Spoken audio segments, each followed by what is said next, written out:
वजीर आला साहब ने सिर्फ यू टर्न मारा है अपनी पॉलिसीज की। जो ये नेशनल कॉन्फ्रेंस की एक रवायत है कि जब वो इक्तदार में होते हैं तो वो एक बात करते हैं और जब इक्तदार के बाहर होते हैं तो दूसरी बात करते हैं। जो दूसरा उनका बड़ा प्लान था वो था 370 का रिस्टोरेशन, 35A का रिस्टोरेशन, रियासत जम्मू कश्मीर का खोया हुआ तशख्खुस रिस्टोर करना। तो उनको उस पर काम करना चाहिए। आज तो वो उसकी बात ही नहीं करते हैं। उन्हीं की पार्टी का एक मेंबर पार्लियामेंट जब उसकी बात करता है तो वो कहते हैं ये उसकी जाती लड़ाई है, वो लड़े। अगर साहब जो कह रहे हैं वो वही बातें कह रहे हैं जो सितंबर के महीने में उमर अब्दुल्ला साहब कह रहे थे या डॉक्टर फारूक अब्दुल्ला साहब कह रहे थे। कल भी एक आदमी आया और सिर्फ 3 घंटे के अंदर उसकी वफात हो गई और 3 घंटे पहले वो शख्स जो है वो पत्थर तोड़ रहा था। अगर एपिडेमिक होता तो एपिडेमिक सारे गाँव में होता, सारे गाँव के लोग बीमार होते। मुझे लगता है कि इस सारी स्टोरी के पीछे कोई न कोई क्रिमिनल एंगल है। मैं इसको सियासत के साथ नहीं जोड़ना चाहता, लेकिन कहीं न कहीं वो लोग गफलत की नींद में सोए हैं, इक्तदार के नशे में हैं और उनको लोगों की परवाह नहीं है, लोगों की तकलीफ को नहीं समझते, लोगों के दर्द को नहीं समझते।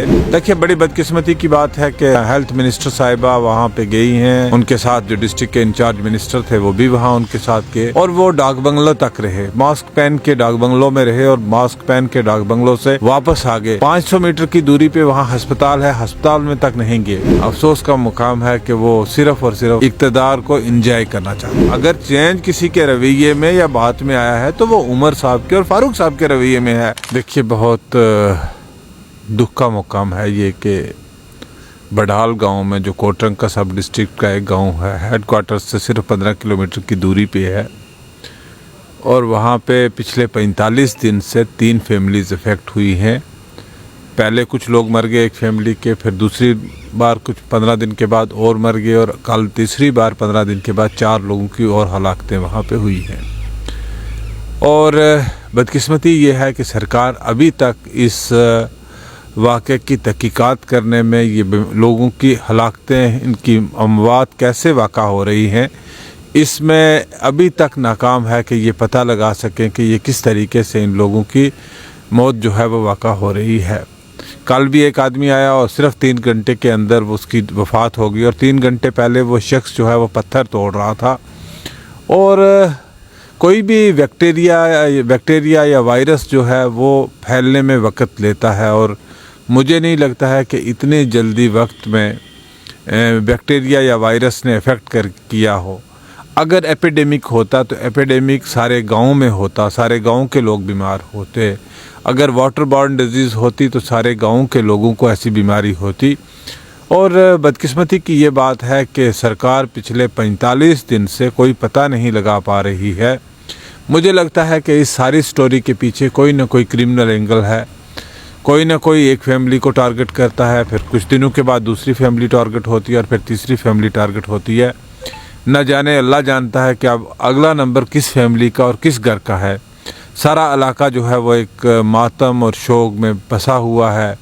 सारे लोग परेशान कुन हैं कि कब किसका नंबर आ जाता है। सारे गांव के लोग, अड़ोस पड़ोस के लोग जो हैं वही सरकार से बुरी तरह से नाउम्मीद हो चुके हैं। तो मैंने कल भी डिस्ट्रिक्ट एडमिनिस्ट्रेशन से बात की और मैं कोशिश कर रहा हूं कि अगर एलजी साहब से वक्त मिलता है तो हम लोग एलजी साहब से मिलके उनके नोटिस में ये चीज़ लाएंगे कि इसकी फौरी तौर पे कोई दिल्ली से टीम बुलाई जाए और पुलिस जो है वो अपना काम जो है वो ईमानदारी से करे और इस चीज़ का जो है दूध का दूध और पानी का पानी सामने आना चाहिए। अगर कोई कसूरवार है तो उसको करार वाक़या सज़ा मिलनी चाहिए और आगे बाकी कोई और दूसरी फैमिली इफेक्ट ना हो, ये हमारी डिमांड रहेगी। जो आज वो कहीं दिख नहीं रहे ग्राउंड लेवल पर, ना हमारा कोई फ़ोन कॉल पिक करते हैं, वहाँ के लोग बहुत ज़्यादा परेशान। उन लोगों के लिए देखिए ये ह्यूमन ट्रेजेडी है, इंसानी मसला है।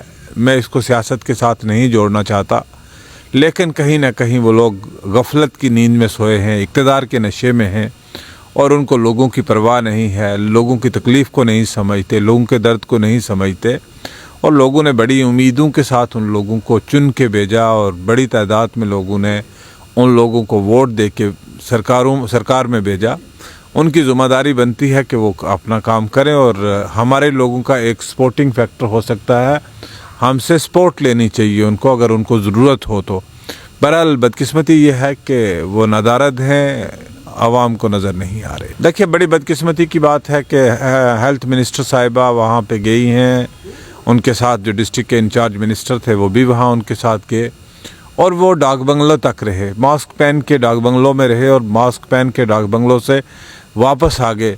500 मीटर की दूरी पे वहाँ अस्पताल है, अस्पताल में तक नहीं गए, अस्पताल की हालत देखने के लिए नहीं गए और एक हेलीकॉप्टर राइड लेके वो वहाँ से वापस आए, उस गांव में नहीं गए, उस कुंबा के साथ हज़ार ताज़ियत नहीं किया, कोई कंपनसेशन नहीं दिया उस फैमिली को, जिन फैमिली के घर वीरान ख़त्म हो चुके हैं, उन लोगों को एक माली मुआवनत की ज़रूरत थी वो नहीं की। तो मुझे तो अफसोस के सिवाय मैं क्या कह सकता हूँ कि ये बहुत अफसोस का मुकाम है कि वो सिर्फ़ और सिर्फ इक़्तिदार को इंजॉय करना चाहते। देखिए, जहाँ तक तल्लक है प्राइम मिनिस्टर साहब ने यहाँ पे जोजिला उसका इनाग्रेशन किया सोनामर्ग टनल का, हम उसका खैर मकदम करते हैं और हकीकत में मोदी जी ने बहुत काम किया है जम्मू कश्मीर में, जम्मू कश्मीर को एक तरक्की के रास्ते पे लेके चल रहे हैं। ये उनका 15 दिन के बाद वो दूसरा यहाँ पे फंक्शन कर रहे हैं, जो जम्मू से दिल्ली से श्रीनगर के लिए ट्रेन लेके जा रहे हैं, वंदे भारत जो 8 घंटे में दिल्ली से श्रीनगर जाएगी, जम्मू श्रीनगर कॉरिडोर बना है, दूसरी सड़कें बन रही हैं। हमारे कहने पे उन्होंने मुगल रोड का टनल का जो है DPR रेडी किया है, अब उस पर काम शुरू होगा इंशाल्लाह।